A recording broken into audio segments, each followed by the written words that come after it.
Wonderful. Let's go. It's an uncontrollable flow. This is what I'm completely overwhelmed, just like the stream behind me, the picture of the stream. It's like completely overflown with so much, yeah, flow, I guess. It's beautiful to see that. And so all the beauty that is coming my way or your way, which is the same, is unbelievable.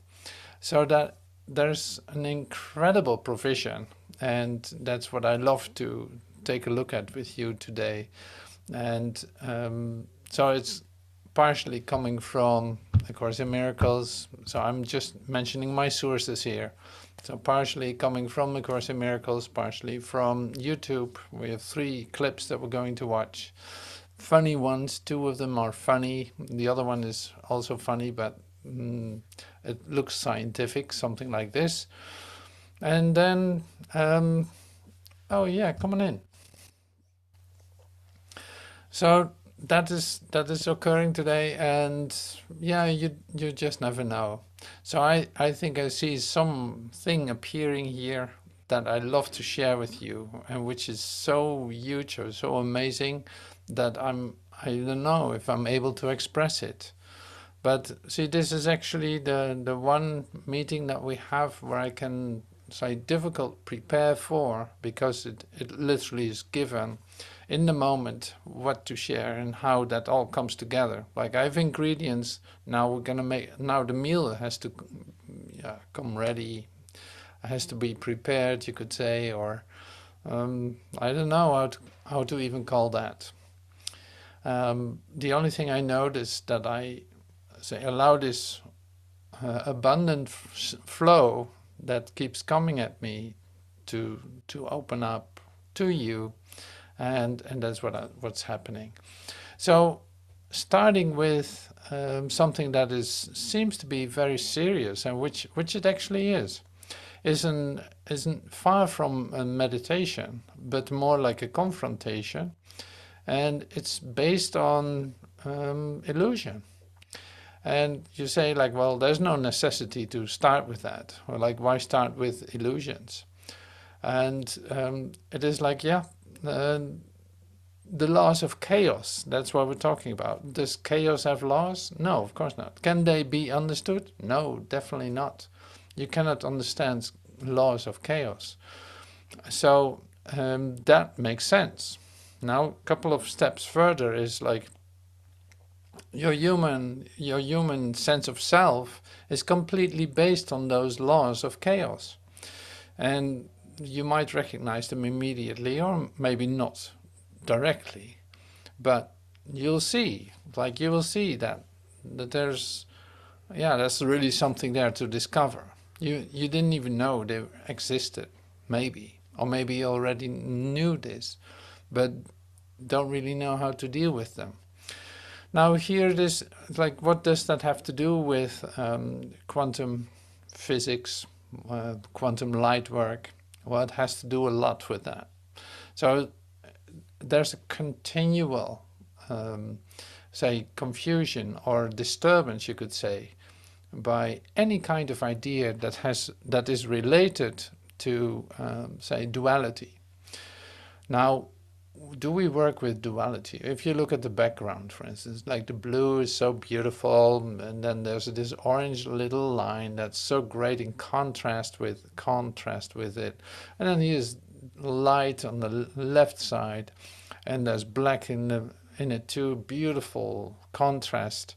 Like, yes, we live by contrast, you could say. Your whole human existence is based on contrast. I don't like that color. I like this. I like that.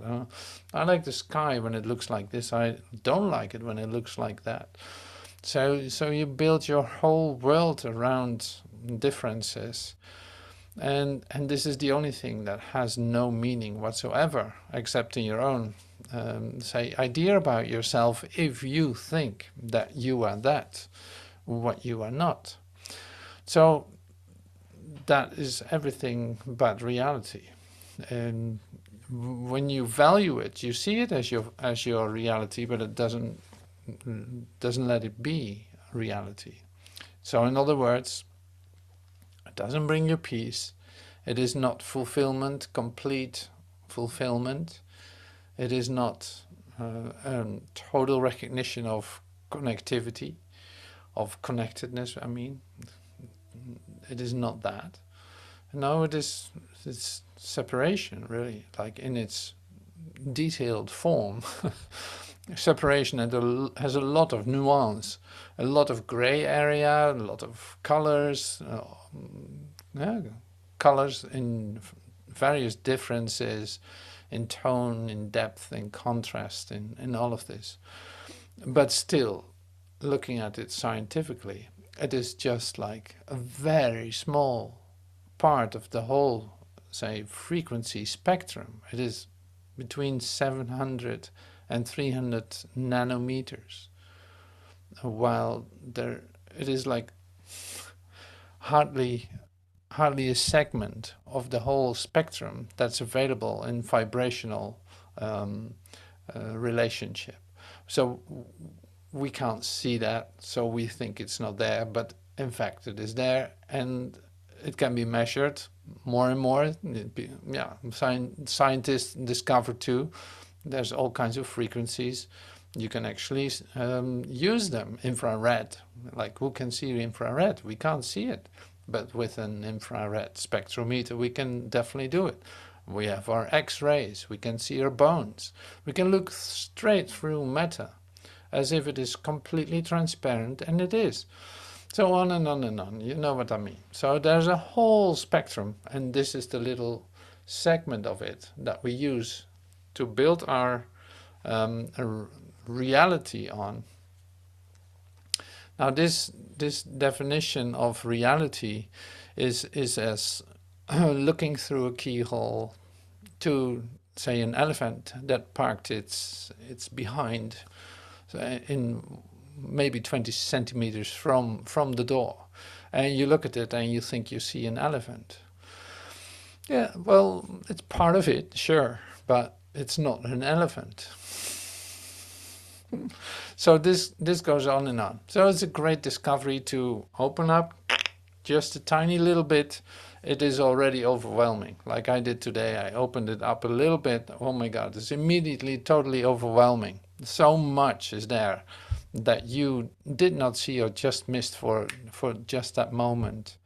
And most of it has to do with the relationship to time, a relationship to space, relationship to observation, and all this. So yeah, so these themes will definitely say pass by today in this meeting. So I'm going to start just to keep up with everything that's being presented. So we start with the laws of chaos. Now I try to make that visible a little bit too with music, but then soon, within a couple of, I think the whole clip is like 3 minutes or so. So within 3.5 minutes, we come into a quiet zone, where something else is given beyond the chaos that you got kind of familiar with. So let's start with that.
You who believe you walk in sanity, with feet on solid ground and through a world where meaning can be found, consider this.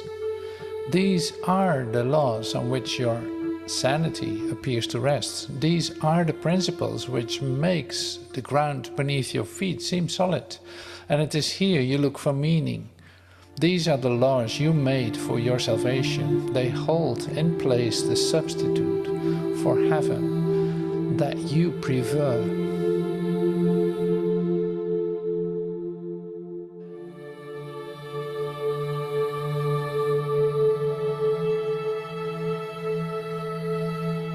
Brothers, take not one step into the descent to hell, for having taken one, you will not recognize the rest for what they are, and they will follow. Attack in any form has placed your foot upon the twisted stairway that leads from heaven. Yet any instant it is possible to have this all undone. How can you know whether you chose the stairs to heaven or the way to hell? Quite easily. What do you feel? Is there peace in your awareness? Are you certain which way to go? Are you sure the goal of heaven can be reached? If not, you walk alone. Ask then your friend to join with you and give you certainty of where you go.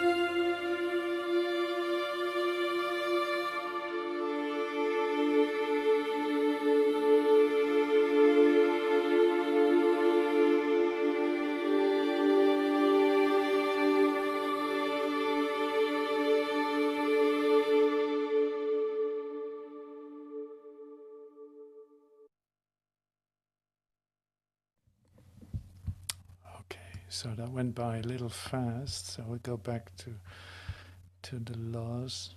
You don't have to remember them. The laws of chaos can be brought to light, though never understood.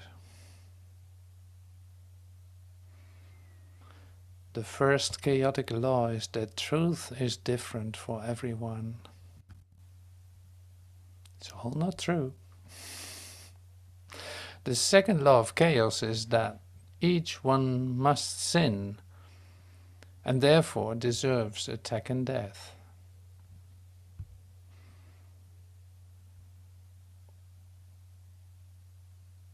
The third law is that if God cannot be mistaken, then he must accept his son's belief in what he is and hate him for it.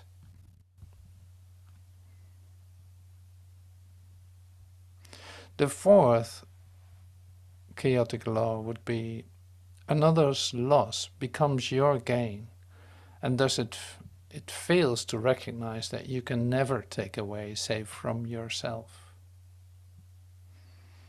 It's not so easy to comprehend just like that. So we're going to take another look at it sometime, quietly and gently.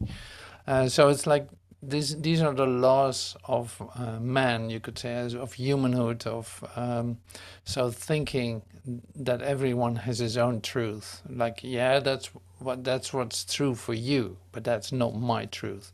Like if you would look at an occurrence happening somewhere and you would ask different ones what happened, it would be a totally different story. Like that is true for you, that is true for you.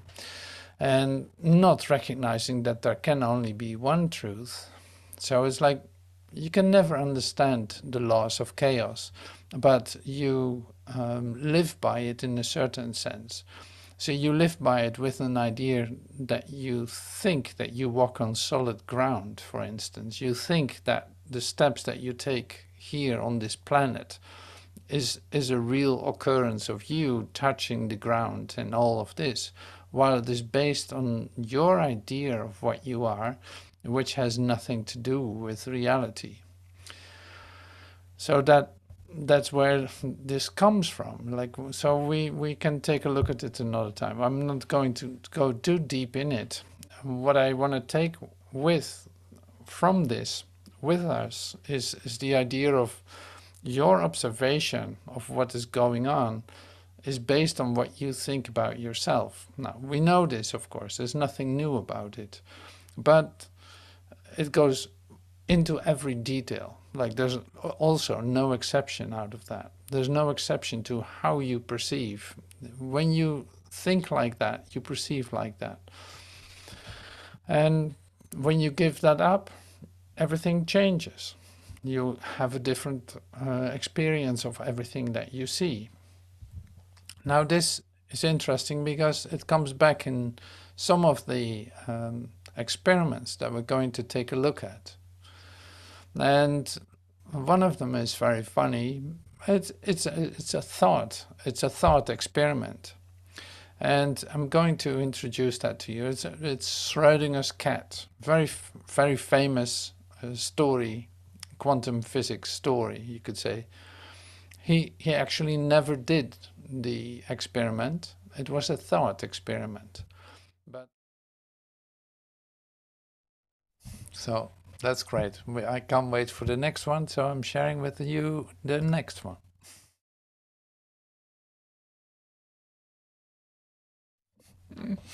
So there was like the law of chaos by a double pendulum. So it touches the idea of chaos. And that's why I wanted to show it. But I thought the movements were great. And that's why I did that too. So the next part is a weird experiment. And I'm going to let you be part of it.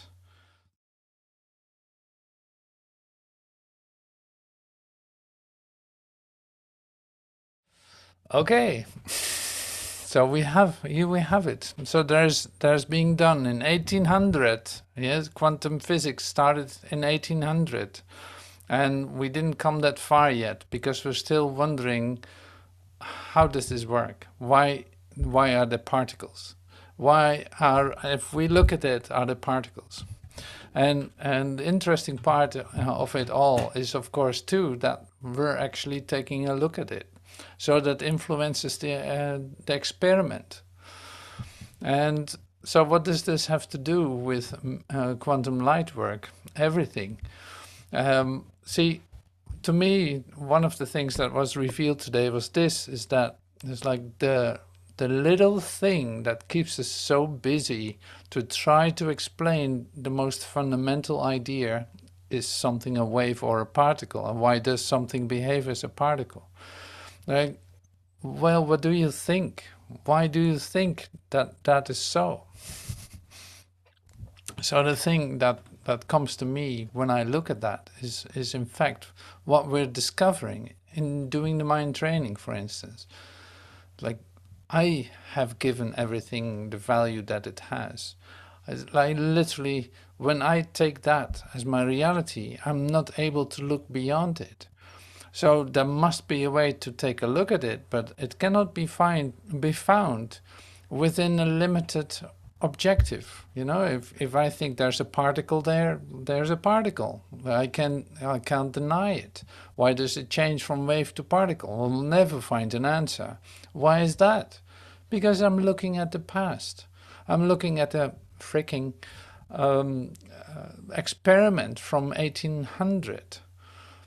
So what does this have to do with me right now realizing that the past is over, that I can receive reflections of eternity in this moment? So that was the one good thing that was being shared, is like this time has influence on what we see more than space. Like time has an influence on what we see. That's right. Like everything you see is based on past ideas, because as long as you deal with perception, you cannot see reality. And if you call your limited perspective reality, you're caught in it. You're caught in that experiment and can keep bombarding double slits until the cows come home. It will not change. You will never be able to explain it. That's part of the whole setup. Like, the problem of that will dissolve if you recognize where you perceive it. It's very fundamental, completely missed in quantum physics, you could say.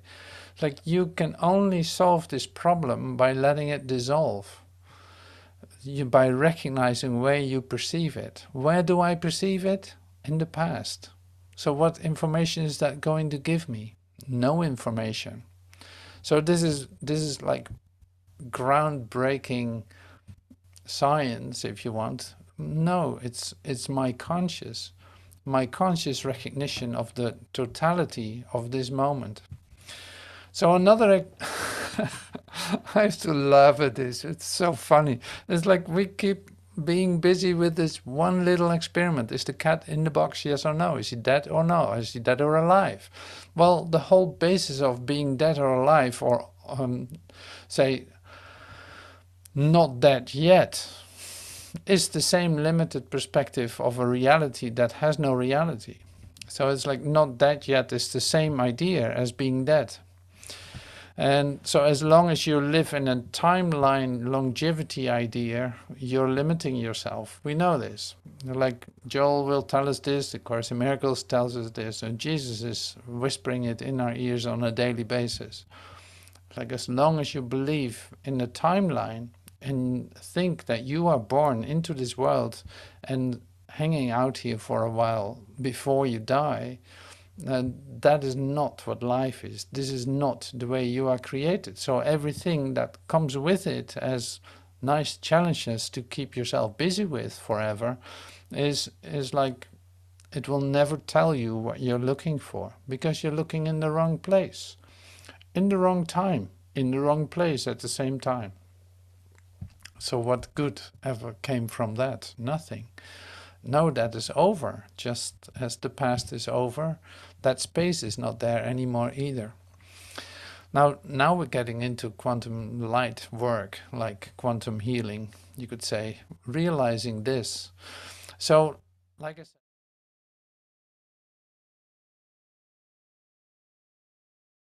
I said, I had another thing coming in, and that is this.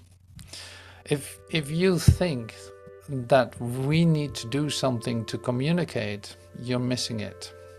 So it's like the directness of the communication that is taking place right now, in this instant, is complete and whole and perfect. It needs nothing. No scientific world says, no, wait a minute. No, we need, say extreme sensitive devices with all kinds of chips and all kinds of technology in it. We need satellites being put out in space. And we need this and we need that in order to communicate with one another. And if I ask you a question, you should answer me. Like, all of that, all of the inventions that we have made are a denial of the communication that's going on. If you ask someone, how are you doing? You in fact are completely denying that you know everything about him and can have a total recognition in the instant that you see each other, you recognize each other. In your recognition, in this present moment, everything is given. So it cannot be limited to using a device to come to know more about someone, something, somewhere. Like that is a total denial. Okay, that goes very quick, I know. but it's like, what else can I tell you? It's like, it's happening right now, it's right here. Communication is whole and it's perfect. Everything else that we do around it are temporal devices to come closer to it or to go further from it. Coming closer to it, like how can I come closer to opening up heaven in my consciousness? Heaven is in your consciousness, so don't look for it outside of yourself. But like, whatever you think is the interference needs to get out of the way for just a moment in order for it to perfectly communicate with every aspect of creation. Now here's your quantum experience. Here's your quantum experiment too. Like, for one moment, for one instant, you leave your disturbance for what it is, all your ideas about yourself, and Wembo, there's your consciousness that is in perfect communication with every aspect of creation, undeniable.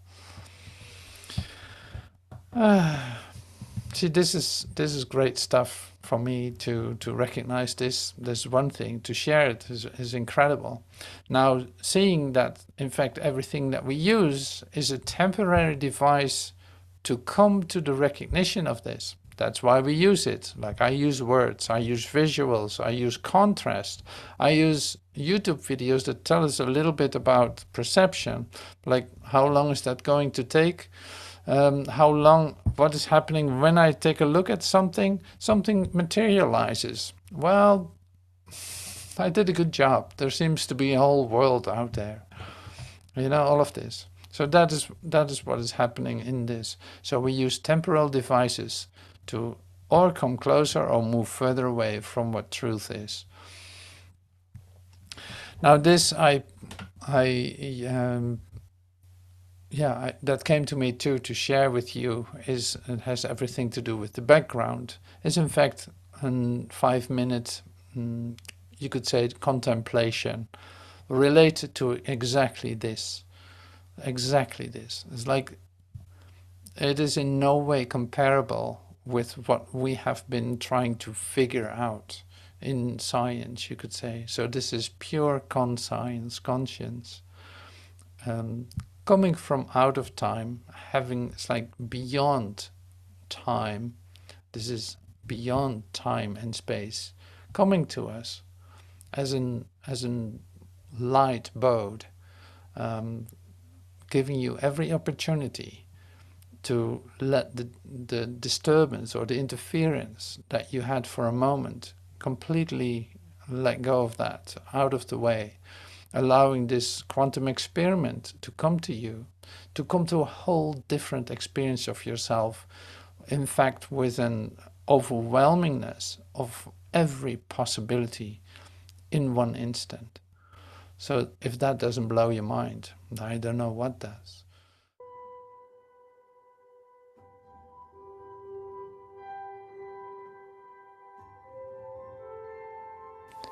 The shift to miracles.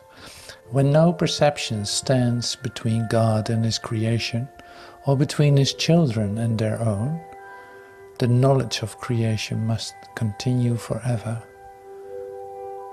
The reflections that you accept into the mirror of your minds in time, but bring eternity nearer, O Father. But eternity itself is beyond all time. Reach out of time and touch it with the help of its reflection in you, and you will turn from time to holiness, as sure as the reflection of holiness calls everyone to lay all guilt aside. Reflect the peace of heaven here, and bring this world to heaven. For the reflection of truth draws everyone to truth. And as they enter into it, they leave all reflections behind. In heaven, reality is shared and not reflected.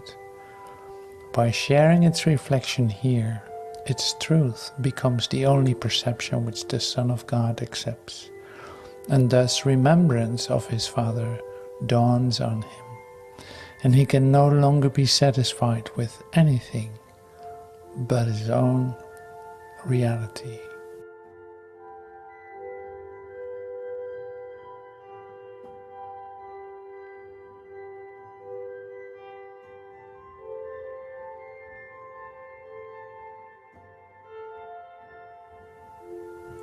Merely by being what it is, does truth release you from everything that it is not. The atonement is so gentle, you need but whisper to it, and all its power will rush to your assistance and support. You are not frail with God beside you, but without Him you are nothing. The atonement offers you God. The gift which you refused is held by him in you. His Spirit holds it there for you. God has not left his altar, though his worshippers placed other gods upon it. The temple still is holy, for the presence that dwells within it is holiness.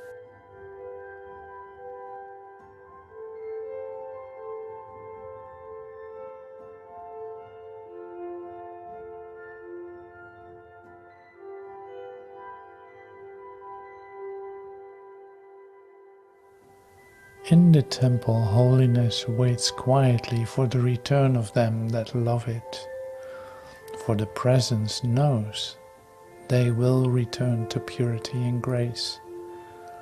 The graciousness of God will take them gently in and cover all their sense of pain and loss with the immortal assurance of their Father's love.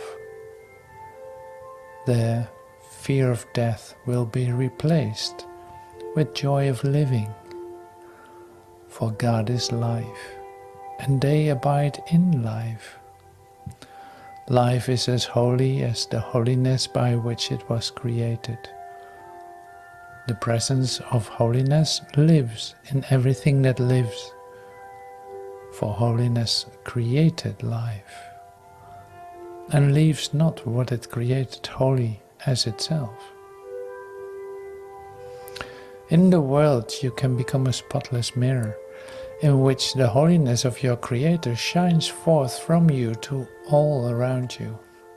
You can reflect heaven here, but no reflections of other gods must dim the mirror that would hold God's reflection in it. Earth can reflect heaven or hell, God or the ego. You need but leave the mirror clean and clear all the images of hidden darkness you have drawn upon it. God will shine upon it of himself. Only the clear reflection of himself can be perceived upon it. Reflections are seen in light. In darkness they are obscure, and their meaning seems to lie only in shifting interpretations rather than in himself. The reflections of God need no interpretation. It is clear.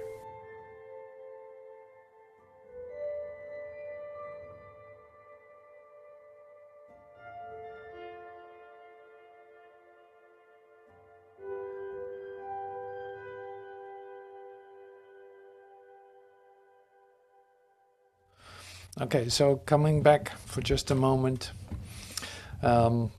recapitalizing, which would be totally impossible. So I was like, I hope this makes sense, because it is like, see, if you are familiar with any kind of spiritual scripture, at least if you have read Joel Goldsmith or heard him talk, you know about this idea of omnipresence. Now, science comes to a certain point. Sure, that's great. Human invention. It's like, wow, great. So how far do we come with that? Well, the idea of superposition of a couple of particles, it's like superposition. Yeah, it should be recognized. It's like, no. Wait a minute. We're going to take this science class a little bit further. It is not superposition of a couple of elements, a couple of atoms or ions or electrons or eons or whatever. No, this goes a little bit further. This is called omnipresence. Like omnipresence is omnipresence, being everywhere at the same time. Being everywhere at the same time.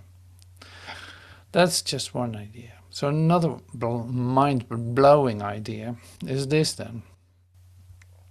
Now all these particles, all these aspects of creation, all these, say, omnipresence, like being everywhere all the time, is also in perfect communication with every aspect of creation, all at the same time, in every dimension, in all dimensions, and in no dimensions. In communication, perfectly communicating has nothing to do with what we try to do with a thing like this, like hello, yes, who are you? No, it's like it goes a little bit further. This is the pure communication of every aspect of creation, and this is, say, the shift in to the miracle that is taking place in you, recognizing that you can't find it here. Of course not. It's like in a limited perspective, you want to find eternality, you want to find perfect communication, you want to find anything, forget it. This place is gone. It's over. It was just another, say, observation experiment, you could say, in which we particleized ideas and made it real together, holding on to it. But if we let go of these ideas, they simply disappear. It's like there's none of it is real whatsoever. And there's no exception to any of that.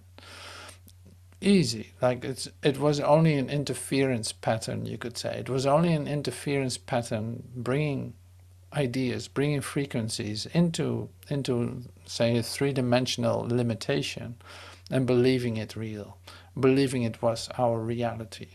Now in this quantum experiment, you have every opportunity to let any idea about yourself go, seeing what you're doing, like trying to hold on to a three-dimensional definition of yourself that is not going to give you anything, because it is literally gone. It is literally the past. It is over. None of it is real. Nothing is observed in the moment. Like, absolutely not. So what do you do when you meditate? You close your eyes. Why? Because it doesn't make any sense what you're seeing in the first place. Now, you can use your eyes, so coming closer, we're bringing that back in, say coming closer to heaven. You can see it like this. It's like I made this video, it's like you see the stairway to heaven, your stairway to heaven. Now, when you entered into this three-dimensional experiment, this three-dimensional idea about yourself where you suggested, like, how would it be to be in a limited perspective? Well, you entered in and you found yourself in the, say, in the staircase suddenly, not sure where to go. It's like, am I going up? Am I going down? And which way is heaven? I really don't know. Like, which way is heaven? So there was a sign, and it was like an arrow pointing down, saying heaven is right there. So you went down into that. It's like, okay, well, if heaven is there, I'm gonna look for it. And you find yourself in this place of limitations, sickness, disease, disaster, conflict, loss of chaos at work, feeling totally guilty, thinking, being afraid of a limiting God that's going to attack you, and thinking that everyone has his own truth, living in your little bubble, in your little apartment somewhere in the middle of nowhere. Thinking that the neighbor is going to think different than you, and all of this stuff that we do, all of the stuff that we do as human beings, part of this confusion that our salvation would be here. Yeah, there was one problem with this little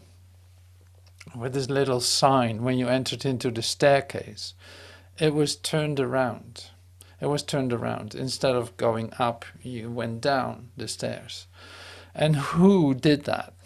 Who turned the sign around? So you descended into hell, you had no idea, while you were thinking that you were going to look for happiness there. And you couldn't find it. Like, who did that?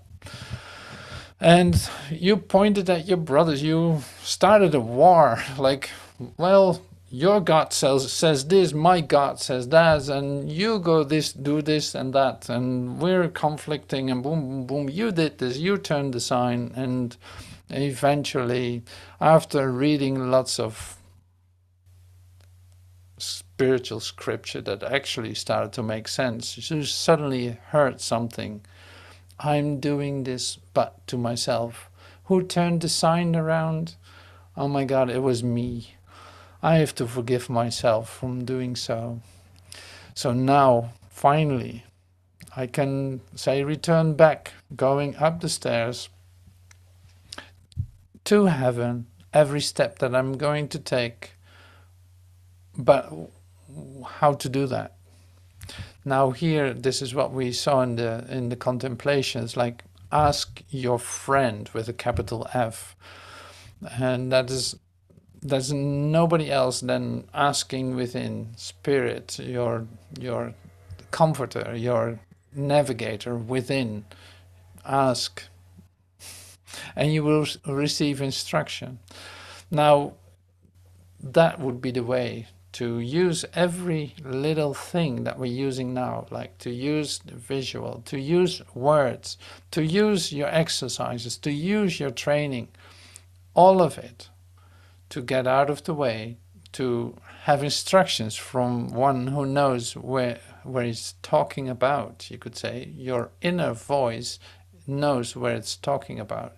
You follow the instructions to return back to home, to the core, to the perfect communication, the perfect presence, the like communicating with every aspect of creation in total peace. Yes. Yeah. Yes, this is what I want.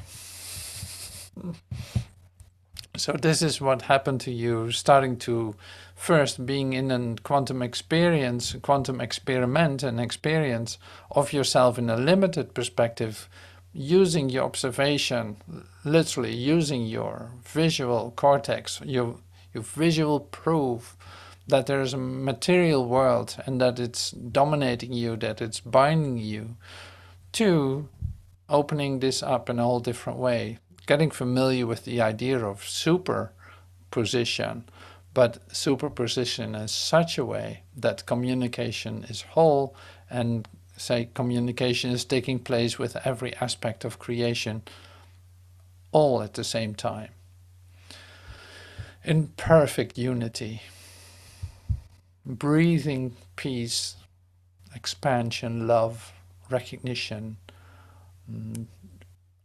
joy without limit, joy without opposite, happiness, peace, all of it, giving you that. So this is the part of the experiment that we're in. By following these instructions, by seeing this in a totally different way, being so open that it has nothing to do anymore with our frame of reference that we were applying to see this limited perspective, taking off all the labels, taking off all the, say, patterns of the way that you perceive, all the recognitions that you had before. You see them as what they are, they're gone, they're over. And being brand new in this moment, recognizing the truth that is in your consciousness, present, completely present in every aspect, in all of it. So that was the part that I would love to bring in this way. So using simple experiments that were even thought experiments that were used in physics in order to discover something. And they were right. It's like, is the cat dead or alive? Yeah, who cares if you see that it's perceived in a limited perspective? Is Jesus in the tomb or is he resurrected? Well, he certainly is resurrected. There was no tomb. There's no matter. There's no place. There's no time. Like all of that dissolves in the recognition of my love for you. Because in my recognition of you, any definition dissolves, and we find ourselves recognizing and remembering this perfect communication that is taking place. All right, so that brings us, say, into this. It's like one exception held apart from true perception makes its accomplishments anywhere impossible. Oh, it's 8 o'clock, I gotta go. No, I'm already out of it. No, there's nothing stopping you from being in this experiment, in this experience of oneness. There's nothing that can take you out of it. You will be told exactly what to do, who to talk to, where to go, what to do in order to ascend on the staircase to heaven. So no worries about you turning the sign. I forgive you and I forgive myself turning the sign. So now we know the way up is the way that we're being led. Not knowing where to go, we are being led as blind going up. Holding in the hand, and you never walk alone. So that is the message of today. That's what came as a remembrance.